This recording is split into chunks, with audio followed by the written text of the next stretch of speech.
Hello friends, welcome to your own channel daily stock. तो आज हम आपको मोरारजी टेक्सटाइल पे शेयर एनालिसिस बताने वाले हैं और साथ ही में आपको ये भी बताएंगे कि आपको इस शेयर में निवेश करना चाहिए या नहीं करना चाहिए।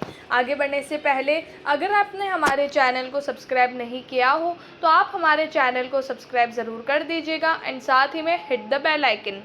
सबसे पहले हम आपको कंपनी के बारे में बताएंगे कि कंपनी क्या काम करती है, उसके कॉम्पिटिटर्स कौन कौन हैं, शेयर प्राइस चार्ट बताएंगे, शेयर होल्डिंग पैटर्न बताएंगे एंड क्वार्टरली रिजल्ट का एनालिसिस करेंगे। So let's begin. Morarji textile नाम से ही पता पड़ जाता है कि ये टेक्सटाइल सेक्टर की कंपनी है जो बेसिकली 1995 में इनकॉर्पोरेट हुई थी और ये मेनली डील करती है manufacture of yarn and fabric में। तो यहाँ पर ये फैब्रिक और यार्न को मैन्युफैक्चर करती है, बनाती है और उसी में डील करती है। मार्केट कैप इसका 83.6 करोड़ का। तो ये एक स्मॉल कैप कंपनी है जिसका करंट प्राइस है 23 रुपीज़। बुक वैल्यू इसकी नेगेटिव में जा रही है। स्टॉक प्राइस टू अर्निंग नहीं दिया हुआ है। इट मीन्स के पिछले कोई 4 क्वार्टर में से ये कंपनी लॉस में होगी। दैट्स द ओनली रीज़न यहाँ पर कंपनी का स्टॉक प्राइस टू अर्निंग नहीं दिया हुआ है और ये पिछले 2-3 साल से लॉस में भी है। ROC अगर हम देखेंगे तो 4% नेगेटिव में दिया हुआ है। कैपिटल को एफिशिएंटली यूज़ करके रिटर्न नहीं दे रहे हैं। ROE देखेंगे तो इक्विटी पे भी रिटर्न नहीं मिल रहा है, -185% है ये। प्लेज परसेंटेज यहाँ पर 0 है, मतलब प्रमोटर्स ने एक भी % को प्लेज पे नहीं रखा है। डेट कंपनी के पास बहुत ज़्यादा है, 439 करोड़ का। इंटरेस्ट कवरेज रेशो नेगेटिव में दिया है, -0.15, मतलब इंटरेस्ट पे करने की कैपेबिलिटी अच्छी नहीं है। तो यहाँ पर फंडामेंटली कंपनी बिल्कुल भी अच्छी नहीं लग रही है। ये डायरेक्टली कनेक्टेड होती है उसके फाइनेंशियल से। जब कंपनी के फाइनेंशियल्स अच्छे नहीं होते तो फंडामेंटली भी यहाँ पर अच्छी नहीं होती है। फाइनेंशियल ट्रेंड अगर हम देखेंगे तो 2018 में कंपनी का रेवेन्यू था 367 करोड़, 2019 में 350 करोड़, 384 करोड़, मतलब 3 साल से तो अगर हम देखेंगे तो सेम रेवेन्यू, अगर हम एक बार देखें तो सेम टाइप का रेवेन्यू आ रहा है।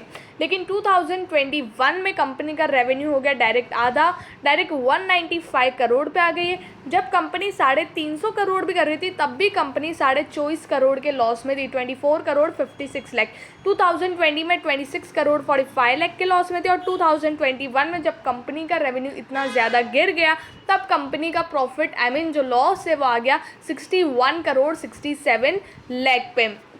तो यहाँ पर कंपनी का रेवेन्यू बिल्कुल भी अच्छा नहीं लग रहा है। लाइक 2020-21 चलो समझे, उस टाइम कोरोना पीरियड था तो शायद कंपनी का रेवेन्यू इतना गिर गया, लेकिन अभी भी कंपनी का वही हाल है। जून 2021 में कंपनी का रेवेन्यू था 57 करोड़ का, सितंबर में 58 करोड़ का एंड दिसंबर में 77 करोड़ का। जो कंपनी पहले 96 करोड़, 100 करोड़, 111 करोड़ का रेवेन्यू करती थी वो अभी 80 करोड़ का भी रेवेन्यू नहीं कर पा रही है। अगर इनका भी टोटल करें तो कुछ 190 करोड़ जितना रेवेन्यू आ रहा है। अगर कंपनी नेक्स्ट क्वार्टर में 50 करोड़ या 60 करोड़ जितना रेवेन्यू करती है तो कंपनी का रेवेन्यू 250 करोड़ जितना होता है। बट स्टिल कंपनी यहाँ पर, मतलब कोरोना के पीरियड के बाद जो रेवेन्यू का बढ़ रहा है वो सिर्फ 50 करोड़ जितना बढ़ रहा है।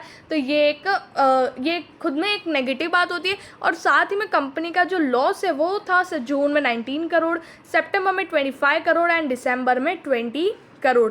तो यहाँ पर कंपनी का जो लॉस है वो भी 64 करोड़ का कंपनी का यहाँ पर लॉस है। उसके बाद जो कंपनी पहले ऑपरेटिंग प्रॉफिट मार्जिन जो 15%, 16%, 14%, 12% का हुआ करता था वो आज 4% नेगेटिव में भी है, -4% और 6% का है। तो कंपनी का ऑपरेटिंग प्रॉफिट मार्जिन, मतलब कंपनी उतना भी सेल्स नहीं कर पा रही है जितना कंपनी का एक्सपेंस है। कंपनी जो मैन्युफैक्चरिंग करने में जो एक्सपेंस लगते हैं, मतलब उतना भी कंपनी सेल्स नहीं कर पा रही है। उसी रीज़न से कंपनी का ऑपरेटिंग प्रॉफिट मार्जिन इतना नीचे है।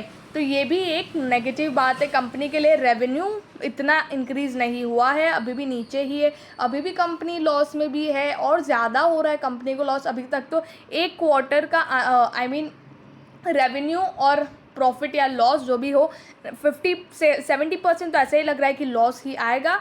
फिर भी प्रॉफिट आ जाता है तो यहाँ पर लॉस कंपनी का मिनिमाइज हो जाएगा। बट स्टिल अगर लॉस ही आता है तो यहाँ पर कंपनी का लॉस और भी बढ़ जाएगा। तो यहाँ पर ये बहुत नेगेटिव बात है। कंपनी के क्वार्टरली रिजल्ट्स बिल्कुल भी अच्छे नहीं हैं।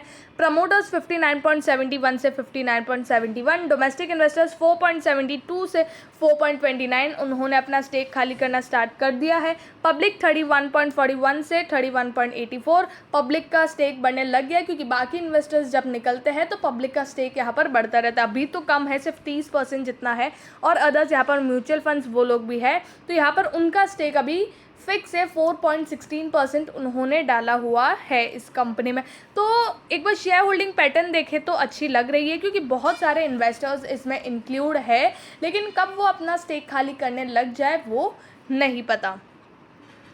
टेक्सटाइल, अगर कंपनी रिटर्न नहीं देगी तो ऑब्वियस सी बात है वो अपने जो स्टेक है वो निकालेंगे। टेक्सटाइल में देखेंगे तो ट्राइडेंट है, then Swan Energy, Welspun India, Garware Tech, then Jindal World Wide, Go Fashion, Raymond and Morarji textile. अगर सब में से देखेंगे तो सबसे छोटी कंपनी तो यही है।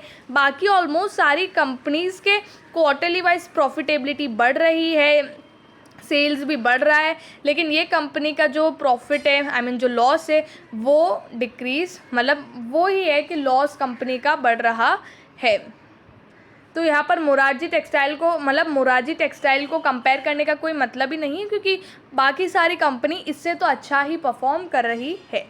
5 ईयर हाई है 65, करंटली 22.95 पर है, लेकिन आज ये अपर सर्किट पर था।